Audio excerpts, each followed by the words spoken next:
Hello friends and welcome. Patch 7.39c came out early today. Gonna do a quick review here now that I finished deleting the tier list I recorded today. Isn't that great? General changes, let's just get into it. Roshan insta-kill couriers now when it attacks. It's fine. It's rare. This is like a cheese strat where you use couriers to tank Roche. It's pretty rare. It will kill the speed run for how fast you can kill Roche, so rip to that. But for actual Dota games, this will have almost no impact. Same with this Tormentor change, since nobody does Tormentor in pub games. Let's move on. The terrain changes. Also going to be pretty minimal. There was a thing you could do on the Radiant Wisdom Shrine where you capture the Wisdom Shrine while channeling the Watcher. I don't know if that was so busted that it needed to be changed, but it has been. And so is the activation range for Watchers. Most of the time, you should only be grabbing Watchers when it's super safe to do so. This is actually probably a buff in the sense you're less likely to accidentally start channeling it since it has a smaller range. So maybe that's a good thing. I think these general changes are actually extremely unlikely to affect any given game. We've only got a few item changes. Orb of Venom is no longer going to have True Strike on its attack.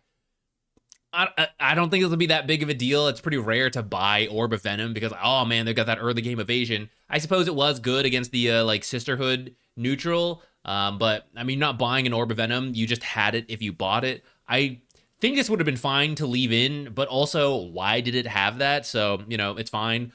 Blade Mail getting nerfed slightly. Two of the most popular builders for Blade Mail are Axe and Legion Commander. They're both really good. Their nerfs are pretty minor when we get to them. But Blade Mail losing a little bit of armor, one armor, they're actually taking damage. It is good. This item, even outside of Legion and Axe, right? It's been very popular on many meta heroes, like Kunkka, he's another builder. Different heroes can build Blade Mail. It's been pretty popular. Nerfed, one armor. Hurricane Pike, the buff, I believe it's talking about the 4 attacks you get rapid fire on your target, but that is now dispellable. So if you're already being affected by Nullifier, that's just going to be a bonus on top of that. I think that's fine. Harpoon, I think this is a good change. Harpoon is now going to be disjointable. There were occasions where someone would use Harpoon on you, and then you would blink, and then it would connect, and then pull you back in from miles away. And that was kind of weird. So there were a couple other cases that could proc this, but it was very bizarre. Like, why does a Harpoon suddenly have like 2,000 range? It didn't make sense. So that's now out. Very mild buff to Phylactery because this item's been kind of dead since they nerfed it, and they've slowly been buffing it. But even 100 more gold off of this, well, I don't know. Maybe people will do it, but I don't really see this being enough. Neutral item changes, a slight buff to Ripper's Lash cast range, sure. Notably, no nerf to Sister's Veil, which I think is going to be surprising a lot of people because I've seen a lot of sentiment that they don't like this item, but hot take, I don't think it's that big of a deal. Like, once the evasion happens, it doesn't refresh until you die. Otherwise, it does nothing. So I actually think it's a cool concept. Maybe the numbers could be tweaked a little bit, but I actually don't think it's that big of a deal compared to, like, Polywog and Kobold Cup are amazing. The Chipped Vest, like, I actually think a lot of them are pretty strong. So I'm fine with that, but I think that'll probably surprise a couple people. Mana Draft, slight change in the numbers here. I don't know the exact math, right? I could probably do it real quick. I don't need to do any math on it, actually. Now that I'm looking at it, it's very straightforward. It's 1,000 mana. If you have more than 1,000 mana, this is a nerf to you. If you have less than 1,000 mana, this is a buff to you, which I think is fair. Mana Draft, super popular amongst like Storm Spirit, Leshrac type heroes that want to spam out spells. And that this was so good that they would often keep it even beyond the second neutral tier. So I think that's a good change so that people will still take it. It'll still be good, but then you'll move on after that. Stop using this item. I think that's a good change. Searing Signet isn't going to affect targets 2,000 range away. Sure, whatever. That's fine. Serrated Shiv not going to work on illusions. That's good. But I don't think that busted since illusion heroes aren't even that strong right now. Giant's Maul also not going to work on illusions. Sure. Vampiric spell bonus, spell lifesteal bonus going down a little bit. Tweaked, sure. I think a lot of people weren't brave enough to say it, but I'll be the one to speak out. Boglets have had it too good for too long. They are too powerful, and they must be stomped down. I don't know, guys. Point one more cast point is like, sure. These are pretty good in the Helm of the Dominator. These guys, no one cares about. The Helm of the Dominator on Ancient Croaker is pretty strong to use it like a mini Ravage in fights. It would be weird to nerf this one, but not nerf the other. So these guys are catching strays here, but it's not going to be that big of a deal. This is really the nerf. And it'll still be pretty good, but you'll have zero point 0.1 second more to react to it, to try to dodge it when someone is bringing in the Ancient Kroger to a fight. Ancient Prowler, Petrify, that's the attack that kind of like roots you. Before it actually needed to drop below 90%. That's why when you went to go farm this used to happen. You would go stack the Ancient Cant, right? And it would instantly root you. You'd get killed by all the Ancients. So now it has to be below 90%, and then it'll do the Petrify attack. But once you're controlling it, it's not going to worry about that anymore. Cool change. Didn't really think about that interaction, but that is pretty nifty. The Helm of the Dominator creep, a lot of times when you're starting fights, is not below 90%. So it's kind of weird. You have to go intentionally have it take damage so that its first hit can root your target. So this is actually, I think, a good change. Most hero changes are pretty minor here. So Axe, slight nerf. This is not going to be enough. I think he's in a really good spot as an offlaner, one of the best right now, and these talent nerfs are not that big of a deal. Now, Blade Mail did get nerfed, and that is one of his favorite items, but it's only 1 armor. It's not the end of the world. So I think Axe is still going to be a top tier offlaner. Bat Rider, maybe a little bit more of a nerf, but I think still pretty playable, except that in a lot of pub games, he doesn't have a good win rate anyways, because he is a bit tricky to play, and the play style where you have to be greedy, farm stacks, get fast tempo items, blah, blah, blah, as a support anyways. The pros get away with that. In pub games, it's a lot trickier. Core Bat Rider needs to know how to really push it. This will nerf him a little bit, but if you know what you're doing, I still think it'll be good. Pubs, again, they mess up pushing it quite often. So Bat Rider tends to have a low win rate in pub games, and this won't help that. But it will matter at the pro scene where he is a top tier pick. This Roar nerf to Beastmaster is interesting to me. They're changing the movement speed bonus from 3 up to 4 down to just 2 seconds. Now, in a lot of cases, this is going to be enough because you roar a little bit at range, and the 2 seconds is still going to be enough to get you to the target. But in cases where the target, the roar ends, when they start running away, you no longer have this bonus move speed to keep chasing them, or maybe you're using roar to get away. In the rare cases you have to use it that way. You roar someone and you're running away, you get less move speed. So, sure, it'll be a nerf. It'll matter in some cases. If you're winning, I don't think it'll matter that much. But in the closer games, I think this might make or break a couple situations. Bristleback, I think he's already being hit by the nerfs. His win rate has been declining, even though he's still a pretty high priority pick for pros. I think his resulting win rates as they move him around, it's not been that impressive. So another nerf now on top of that, on the duration and the amount of nasal goo armor reduction.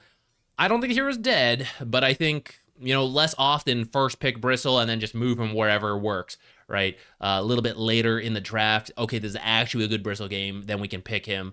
I hope, because I'm kind of tired of seeing this Bristleback hero for like 5 years now. Chaos Knight, his shard being buffed a little bit. Chaos Knight support, I'm not going to say it's a thing. It's doable if you want to do it. And some pro teams were doing it. Carry Chaos Knight, kind of dead. The Aghanim shard is good for damage in fights, but a lot of it is the farming speed that this gives you, and it's going to do a little bit more now, which Chaos Knight was a really good hero when his crit would do bonus creep damage, and then they took that away. That hurt his sustain, but it also hurt his farm speed. This maybe brings some of that back, though of course you're going to need to buy an Aghanim shard, which is going to take some time to get to. But I think that's a good balance, a good middle ground, because clearly on the crit was too early, too good. So now you kind of get to that point, and then your farm speed picks up. Maybe your identity is more of that early laning kills, and then you can farm up a little bit, and then go for some tempo stuff there. I don't know. Do I look like a Chaos Knight carry player? I don't know. Let them figure that out. Clinks, bone and arrow innate. So towers on the archers count as hero hits. Clinks is not that good at high level pubs, but he's a menace in classic pubs of just he's an invis hero running around and killing me, and he can even tower dive when the skeletons pop up and then take our buildings. So the towers will kill the skeletons a little bit better. Still won't help you deal with this invis bony man running around killing you, but it's at least something. Crystal Maiden, Freezing Field Ag Scepter is being nerfed. This is a real, to the turbo players out there and to the Crystal Maiden players where the games regularly go really, really long, and this build is a little worse. I'm sorry. But for most other Crystal Maiden players, this will not matter whatsoever. This hero will be about the same. The Aghanim's build is actually quite rare on any on any given Crystal Maiden game. It's not really the build you should be aiming for in most situations. I'm surprised they feel the need to nerf it, but this build, this like rushing Aghanims BKB is quite popular in Turbo, and no offense to anyone if you do this build, but usually in lower ranked games, it's quite popular and I suppose a bit too powerful. For a lot of the other ranks, it's a pretty uncommon build outside of like really late game situations. Darkseer's been one of the better offlaners. His laning stage is still going to be okay for the most part, but Surge Aghanim Shard being nerfed from 50 to 35%, which helps a lot in various situations as you like chase enemies, run away, whatever. And the Wall of Replica slow also taking a pretty heavy hit from 50% down to 40%. Wall of Replica earlier also got a cast range reduction because it was one of your ways before you picked up a blink in the early game. You would just like wall from afar, slow them, and use that time to get up close to them, especially with Surge. So now it's been nerfed to how far you can reach people, and then now the slow is getting worse, especially in the late game where it's going to go from 70 to 30% reduction. So I think there's a reasonable nerf. I think Darkseer will still have this window as an early game hero, but getting quick kills without needing like blinks and stuff will be a little bit harder. You can't just like rely on the wall slow. Dark Willow, small nerf, 10 more mana on her spells. I actually think this is not a huge deal to the hero. You'll have to be a little bit more careful in the early game. Maybe buy an extra clarity or something like that. But otherwise, I think she's still a top tier support, position 4 and position 5 if you really want to. Death Prophet, one of the best heroes in the game right now. I think it was slept on for a while, and now people have discovered that the Spirit Collector has been really strong. Her laning is really good with the recent nerf from recent buff in 7.39. I think she was getting buffs before that because people were like, it's not worth it, it's not worth it, it's not worth it. But she was getting there. And then that last one tipped her over. People like, discovered it. And now it's been way too good. So base armor being brought down by 1. Ag Scepter Ghost no longer slowing enemies. This was kind of the build because she was universal. We were seeing a lot more Aghanims builds, and it was just... She was way squishier than like the old builds, but the damage output and the consistency of damage was pretty scary. Easy to run people down with like Spirit Siphon and then hit them with slows and stuff like that. Also going to lose some attack speed, which worked with being universal and building this Aghanims. So a bit targeted at that build. I don't think it's dead. I mean, this is S-tier hero being hit with these nerfs. Probably an A-tier hero now at worst. Maybe a B-tier hero, which is still a fine hero. So if you still like Death Prophet and you're just discovering like, oh, she was really good, feel free to still play her. I expect her to be fine with these changes, just not super busted. Disruptor's Electromagnetic Repulsion, slight nerf to that. It won't be a huge deal. This is a little bit of a sadder nerf. The level 21s that you could trap people in your ultimate for super long. It'll still be a long time, but now half a second less, which will make a difference in some of these late game situations. Doom, he's been popular again. 0.3 off of his strength gain is kind of a big deal for a hero who scales up pretty quickly because he usually goes some kind of like farming build. So that will affect him in the more mid to late game situations. It won't be the end of the world, but it'll matter a little bit. Earth Spirit, I don't know, man. This hero is not good, and this is not really a great change to him. We don't even need to talk about it because there's not that many Earth Spirit players out there, but for the 3 of you, I don't expect this to be a big deal. I mean, like, the times you were remnanting people anyways are not that much. And then, oh man, 50 more rolling, whatever. Oh my god. When are they going to buff this hero, like, properly? I don't know. It's so sad. Sorry, Earth Spirit players. He's really cool. I'm with you. One day, maybe 3 years from now. Enchantress, a little bit more attack slow. Sure. I don't think that's, like, what was keeping her back. Okay, hold on. To talk about it a little bit more, in your pub games, this won't matter in the least. But at the pro level, being able to contest Roche early is quite good. Enchantress, one of the best tanks for Roche with Untouchable Slow. You just walk up and he just goes.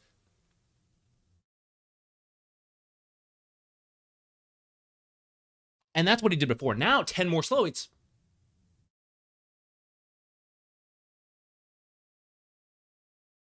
And that makes it a lot easier to do Roche. So maybe the pros will like this change, but it's pretty minor in the grand scheme of things. Gyrocopter, small nerf to some of his talents, which usually are not a massive deal, but Gyrocopter carry, ideally, farms really fast, hits these levels pretty quickly, and then these talents actually do matter. So The flat cannon especially is pretty live or die for Gyrocopter, how much damage you can get on these team fights. So this 25 talent is not, it's not insignificant. I don't think it's going to kill the hero, but we're headed in the right direction. Gyrocopter's been a stable carry for a little bit too long. Hoodwink, 5 more move speed. She's getting fast. Fast squirrel over here with a little bit more stun. So maybe trying to move this hero away from the like damage builds of old. Maybe a little bit more of a playmaker, run around the map quickly, stun for a little longer. Don't think this is going to be quite enough because these sound great and all, but I think her laning stage is still kind of shaky. Though being a fast hero does help with whittling people down, poking them, stuff like that. So I don't think this is quite enough to bring her up to A tier, S tier type hero. I think she's still pretty low, D or C type hero. But, maybe another buff on top of this. I like the direction it's going. So Kez got an essay of changes last times, and now they're like tweaking it a little bit more. A little bit less mana on the spells, and then the Kazrai Katana, slight buff. He's a really weird hero. I have not seen this guy in ages. No one apparently wants to play him as a core in any of my games, so I never even get to see this hero. I'm not going to claim to have a good read on him. I'm just going to move on. Tidal Wave, why was this ability so long? They're going to nerf it by 500, which is kind of crazy, but then also you're like, why did this thing go 2,300 range? I don't know. I think that's a fair nerf. Kunkka's been very popular. This, along with the Blade Mail change, very popular build for Kunkka, I think is pretty reasonable. Sinister Eye, or Evil Eye on Sinister Gaze, they're trying to make it a thing. 5 more damage. I still don't believe it's a thing. Lone Druid, the Bear, going to scale a little bit better. This guy's been pretty dead for a long time. I wouldn't stress about it. Even if he's busted, you're not going to see it that often in your pub games anyways. Monkey King, another ever popular hero that just seems to survive every nerf they give him because then they buff him with something else. So another nerf to his bonus move speed on Mischief. Very much needed because this is just like, oh, I don't have no cooldown Primal Spring. Well, let me just run around the map 15% faster than everybody else. Like, why? Muerta getting 1 more agility. Let's go. I hope for the return of Carry Muerta. I don't know if I actually do, but I like the idea. And Carry Muerta had a very short lifespan relative to some other carries out there. And that was her original identity. She was supposed to be a carry, and she's mostly been in a position 4 since she came out. So I'd kind of like to see her as a carry again, because I think the pew pew pew pew pew is like kind of cool until it's me getting deleted in one shot. But, until that point, I do want to see a return of Carry Muerta a little bit more. And agility is very helpful for that. Even though she's an intelligence hero, more attack speed is always good. Armor, all that jazz. Naga Siren maybe could also use the return to carry form, but she's actually just going to lose 1 intelligence, which is a nerf to support Naga. Except, again, not many support Nagas in our game, so whatever. Nature's Prophet. They tried to nerf him with the Ironwood Treant. I mean, it worked, but still good. Still teleports around. Always going to be good in that sense. Soothing Saplings getting nerfed. 15 talent, not going to heal as much. I don't think that's big of a deal. Curse of the Old Growth, one of the popular builds for Natures was Spirit Vessel into the Shard, and it just did a ton of damage. It's going to do a ton of damage, minus 5 DPS now. I think it's still okay. You don't even do that build all the time. It depends on the game and how well you are doing. He is a hero. I don't think he's so busted in pub games that you have to learn to play him. You're going to win all your games, blah, blah, blah. It's still tricky. So you got to have good map awareness. You got to know where to rotate. If you can do that, it's always good in pub games, even with these nerfs, and you can do it. But if you're not that great at that stuff, there's other easier heroes to play. Nyx Assassin sucks at Pro Dota, but Invis Assassin is always good in pub. So his win rate's actually positive in a lot of pub games. And I think they're trying to find a way. It's not that bad. It's not like 55, right? It's like 50 to 51. So it's like, okay, he's kind of balanced in pub games, but he's dead at the pro scene. How do we get him back into the pro scene? They're going to start with Spiked Carapace Damage Reflection, which I think in a lot of pubs, you react too slowly, doesn't matter. But the pros will totally make use of this. 15 more damage. Sure, we're moving in the right direction. I think that's what they're working on. I don't think it's enough to bring him back into the meta. And without some more buffs or more changes, but I do think it's tricky. I get it. When he becomes a pro viable hero, he is dominating pub games, and it's very tricky. There's a couple other heroes that we're gonna get to that are like that. Pango get this guy out of here. Nerf him, more nerfs. Where this is not enough, more nerfs. Phantom Assassin died the last time they reworked her a little bit, so they're going to try to change it a little bit. Technically a buff in the early game, nerf in the late game, but I think that's good because Phantom Assassin's worst part is her early game. So if you have blur a little bit more at that stage, I think that's good. I'm not 100% sure on that, but I don't think late game Phantom Assassin is terrible. I think it's the early game that's terrible. Fan of Knives, it's on the Aghanims, so if you're going to spend that much money, I do think, yeah, it shouldn't be dispellable. That's not going to, suddenly make the hero good, but I do think that, it makes sense for how much that costs compared to the old Ag shard it used to be. Phantom Lancer, Phantom Rush, the Ag Scepter is going to now spawn new illusions every 600 years. Guys, there is someone out there at Valve. Earth Spirit, Phantom Lancer, hates him. Hates these heroes. I don't know, guys. This is not a very strong buff in my opinion. Maybe in combination with other stuff, this could be good, right? It's like, oh, there's so many illusions. Maybe. But I mean, you gotta pay for the Aghanims to get this effect, right? Like, this doesn't change anything in my opinion. A minor buff to Primal Beast. You got Uproar stacks for most other crowd. Oh, you guys can see it. For most other crowd controls, silence, stuns, fears, blah, blah, blah. Most of them, you would get some stacks. Leashed, I guess, just wasn't in there. I didn't even know that. Maybe they didn't either. They've now added it in. Rock Throw, a little bit lower cooldown. Sure. I mean, you sometimes get Ag shards on the offlaners pretty early. Let's say 30 minutes at Pro Dota, high-level Dota games. So this is not meaningless, but don't really feel like we're going to see Primal Beast back in the meta all of a sudden just because of this. Though we get a little bit more damage on level 10. Probably still not. Puck's been one of the better mid laners at high-level games, has a lower win rate at lower rank games because it is a difficult hero, but for anyone who spends the time learning Puck, you get a lot of value out of it, and I think this nerf is warranted. I actually don't think it's quite enough, but I'm fine with it. This is like a fine-tuning patch, so relatively small nerf to Puck. Pugna, slight buff to this hero, who I think is sneaking up as a support. If you guys like Pugna, definitely keep an eye on him. I'm going to be keeping an eye on him. I think he's getting good. He's been getting a series of buffs, many patches in a row, and Pugna. Eventually, that all adds up, tips into like, oh, he's actually been super busted. I think he's getting there. I'm going to be trying some Pugna in some of my games soon. Sand King dropped out of the meta when Sandstorm, the radius shrunk. Whatever it was with the facet, whichever what it was named, that facet allowed you to farm multiple camps at the same time. So whether you were winning or losing, you would just get a ton of extra farm from jungling. Now Sandstorm does not reach 2 camps without like some help from teammates or something like that. I think that's fine because he's kind of busted conceptually if he can always do that. And so they took that away. It killed him. They're trying to buff other elements. Like, you can't just buff Sandstorm again. Like, it keeps making him broken. So, getting buffs to Burrow Strike, some Epicenter Shard stuff. I don't think this is enough, but I think it's in the right direction. Because every time Sandstorm is too strong, he is just so busted. It's like, we counter him, I think, and yet he comes out of the jungle with 5,000 gold at 10 minutes. Like, what did the counter picks do? Oh, no, I beat him in lane. I killed him 4 times. He still has 5,000 gold. Like, that's every time Sandstorm is good. That's what happens to Sand King. So I think this is important. Like, try other directions with the hero. Shadow Shaman, S tier support, at least A tier still. If you've spent the time learning Shadow Shaman, keep playing him. He is still really good. These nerfs gonna make him a little worse, especially in the early game. For a short range hero, you're gonna take more damage. Be a bit more careful. Be a little bit more careful with your mana, but otherwise, your mid to late game impact is still gonna be phenomenal, especially in pub games, and he's still gonna be great. So Snapfire level 10 talent.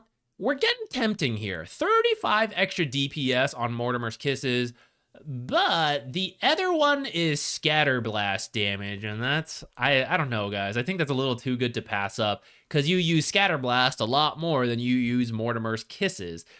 Even with the right-click build, you're usually using it to, like, accelerate your farm. So I don't know. This is going to have to be really tempting to take this over Scatter Blast damage. Spectre, okay, this is well-deserved. Spectre's one of those heroes who was doing very well in pub games, but not at the pro scene. Part of the reason she was too good in pubs, you get to the ultimate, right? You see someone low health, you ult to them, reality in, kill them, reality out. It was super free. Now it's going to cost her 80 mana to do that, if not more, because sometimes Spectres would be like, ha ha ha ha, show up in different places, hoo hoo hoo, kill all of you guys. And that was just wrecking a lot of pub games. You guys know what I'm talking about. You've seen the Spectres go hoo hoo all over the place. So it's going to cost her a lot more mana, and Spectre is not a smart hero. So this is probably going to require some changes to the build, maybe like a Falcon Blade earlier, or you can't skip wand upgrades or null talisman, something like that. Something to help you maintain this mana so that you can actually reality in and out every time your ultimate is available. It's not going to bring her to the pro scene whatsoever. So they're going to need another direction with that. But I think there's a good start for pub games. Sven, God Strength, a little lower. He's been a very solid carry. I wouldn't say he's the best carry in the game, but he was up there, at least an A tier hero. I guess they want to nerf it a little bit. Techies, I think Techies is being a little slept on, and I think he's getting some buffs across the board. I think the issue with Techies is a lot of people see Techies, and it's either like, oh, my teammate picked Techies, I hate him, or like Techies players are like, see their teammates like, I hate these guys, I'm gonna pick Techies and just like mine the jungle. I think his win rate is lower because of interactions like that. He's the classic toxic hero, but I look at what he offers, I look at the numbers, I'm like, how is this bad? How can this be that bad? I don't think it is.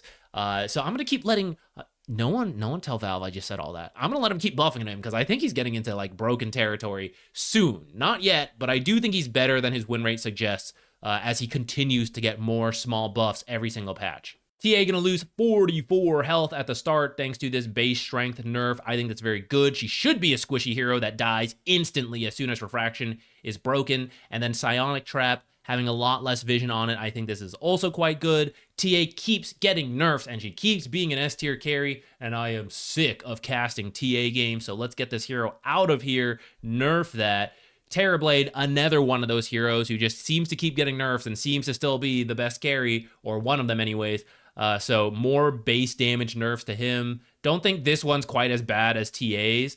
He doesn't need as much of a nerf as TA, but I think I'm still going to see Terrorblade because of that. Tiny, nerfed. Did he need more nerfs? I actually don't really think so, but I think he was overvalued at a lot of pro matches, and now Valve saw them, like, please stop playing Tiny. We're also sick of seeing Tiny. We're gonna nerf him. So the flight duration during toss, I think this is a nerf because this is technically stun time where you're stuck in the air.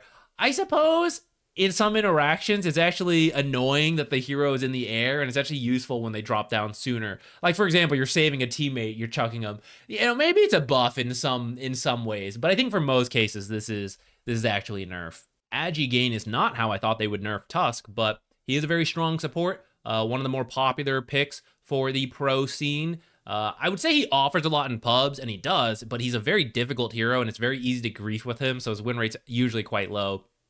I don't think this will change it that much. If you're a great Tusk player, I don't think this will be the end of the world. Like, for the pros, where every, min-max stat matters, sure. But for pub games, if you still like Tusk, go for it. Underlord, innate. Do you guys even remember this innate? You're stronger when you TP. Did you know that? Or teleport through, his ult and stuff, but also your regular town portal scrolls. You're going to be a little faster. You're going to be zooming in the early game. Maybe it'll matter. It'll help you get to a gank a little faster or something. Undying, S-tier support right now, so less base movement, or less bonus movement speed on the ultimate. I think that's fair. I also think it's not the end of the world because the first ultimate is where you want to get a lot done. Undying is really about the early game, so you'll still have the 20 to work with at those stages. 20 talent Tombstone on Death is being moved to 25, and the 25 one is being moved to 20. Tombstone on Death is way better than Tombstone Attacks, so this is a nerf to the hero, but a lot of times you want to be winning the game before you're level 20 on Undying. He is known as the strong early game support. So this is unfortunate, especially for the mid to late game Undyings. I think at the pro scene, this will not matter as, well, maybe it'll matter more. My feeling is that Undying, even though we talk about him as being one of the most early game heroes, a lot of pubs just go late anyways. And then, then you'd have the Tombstone on Death, and that was good. So I feel like it's a bigger nerf to pub games where pros are going to try to win before this stage as Undying support on the team anyway, so it won't matter. But then again, pros are good at dragging out games. I mean, oh, maybe it does matter. I don't know, guys. But it's a nerf nonetheless. I still think he'll be a decent hero. I'm not saying that just because I made a really great guide. If you guys want to check it out wherever, I genuinely think he was just an S tier hero, and there's still a lot of melee offlaners, even as some of them are getting nerfed with like the blade mail changes. They're still going to be around, and Undying is still going to stomp them into the ground. So I think he'll still be solid. Vengeful Spirit nerfs. If you only watch Pro Dota, this is probably baffling your mind, but would you believe me when I say that Vengeful Spirit has like the second highest win rate in Dota? Because although she is so bad in the laning stage, and she's just not a hero that any high level game wants to consider, Swap and Aghanim Scepter are so good in pub games. Being able to move people around and having a second life that people underestimate, it's so good. And her weak laning stage just isn't punished in pub games, and she always gets to that stage. It's difficult to know if it's support Venge versus core Venge that is like pumping up the win rate, but either way, this hero has an insane win. It's like 55% win rate, and I can't comprehend it because of how bad this hero is in the laning stage, but it works in pub games, and so that scaling is going to be worse. For core Venge, who especially is doing this Ag Scepter stuff. For support Venge players who are getting through the lane and then are just swapping people around, having a blast with that, this will not be the end of the world. Like, this doesn't even matter to you, and then this one, your laning stage will be somehow even worse, but you will still have swap for pub games. Vengeful Spirit is another hero that Valve is going to have to figure something out, because this hero is so bad at Pro Dota, but she is so good in pub games, and it's a tricky situation. I feel for them. Visage players, the three of you, rejoice. Familiar armor, 2 more at level 1. Incredible. Easy breezy being changed to 4 all stats. I don't think it's gonna be quite enough, but this is more tempting for the universal Wind Ranger if they want to try to bring core Wind Ranger back to some degree. You just didn't care about this level 10 talent. The other one is power shot, slow.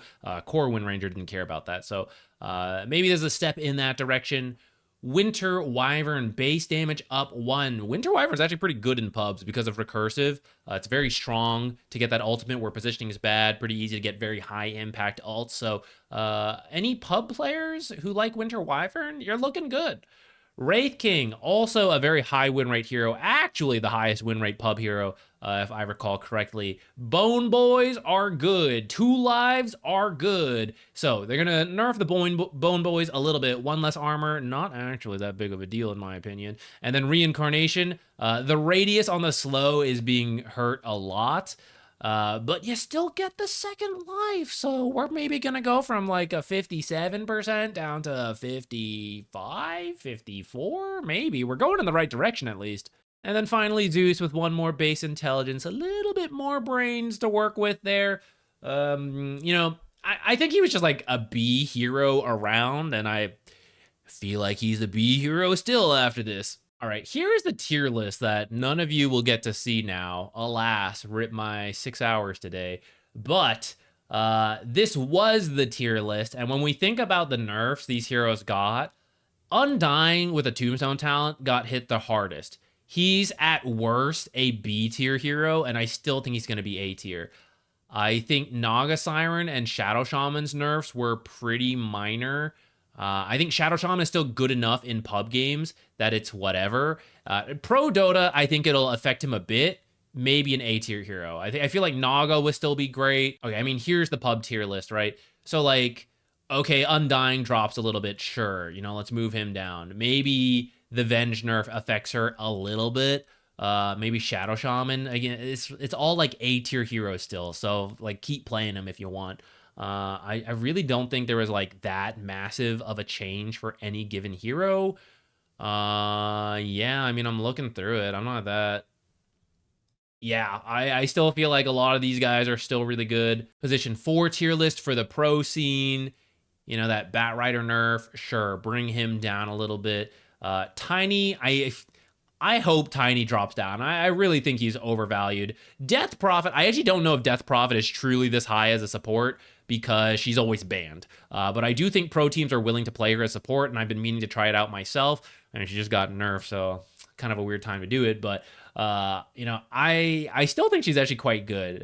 Maybe she should be worse as a support. As a core, she's still going to be top tier. Pugna, I do think is going to move up. I was saying, I feel like he's getting there. Same with Techies. I'm keeping my eye on these guys. I feel like they're getting there. Oh, and here's my pub tier list for the supports. Again, like you can maybe move some of these guys. Like maybe Undying 4 is not as good. Maybe he's a B tier hero now. We can move those heroes up wherever the heck they were that I just moved, like the Pugna and all that. You know, the Techies. I feel like they're getting there. I believe in these heroes, even if their win rate is... Pugna's win rate's actually decent. Techies is like not so good. But again, I kind of think it's the griefers. This is the roughly where it's at. It'll probably shift around a bit with this new round of changes. This was the tier list for 7.39B. Going forward, I am making the tier list within a week of the patch. They won't be as accurate because, I mean, it'll only have been a week, but we won't have to deal with worrying about patches coming out and wasting my time. But also, I know this is what you guys want to know. You guys want to know what heroes are good. This is where it was, and I don't expect it to shift that much because the patch was relatively minor. But I will, within a week, let you guys know, based on the games, the pro matches, and the pub data, what my tier list at that time will be. Thanks for watching. Bye!